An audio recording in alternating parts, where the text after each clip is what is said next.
നമ്മുടെ ഈമാൻ പരിശോധിക്കാനെങ്കിലും അള്ളാഹു ഒരു ചെറിയ തട്ടോ മുട്ടോ തന്നാൽ അവിടെ നമ്മൾ പതറിപ്പോകരുത്. അവിടെ എഴുന്നേറ്റ് നിൽക്കാൻ, അവിടെ ഈമാനോടെ നിൽക്കാൻ നമുക്ക് കഴിയണം.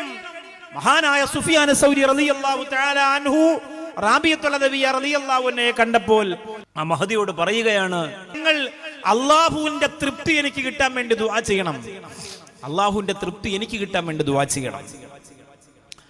റാബിയത്തുൽ അദവിയ്യ റളിയല്ലാഹു അൻഹ പറയുകയാണ്, അള്ളാഹുവിന്റെ തൃപ്തി നിങ്ങൾക്ക് കിട്ടാൻ വേണ്ടി ദുആ ചെയ്താൽ മാത്രം പോരാ, അങ്ങോട്ട് തൃപ്തിപ്പെട്ടെങ്കിലാണ് ഇങ്ങോട്ട് തൃപ്തിപ്പെടുള്ളൂ.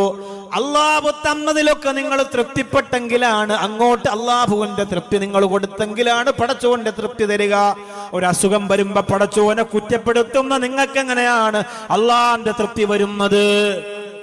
അതുകൊണ്ടാണ് ബഹുമാനപ്പെട്ട മുത്ത റസൂൽ നബി മുഹമ്മദ് മുസ്തഫ സല്ലല്ലാഹു അലൈഹി വസല്ലമ തങ്ങൾ എല്ലാ ദിവസവും നിങ്ങൾ ചൊല്ലാൻ പറഞ്ഞത്, റളീനാ ബില്ലാഹി റബ്ബൻ വബിൽ ഇസ്ലാമി ദീനൻ വബി മുഹമ്മദിൻ സല്ലല്ലാഹു അലൈഹി വസല്ലമ നബിയ്യാ.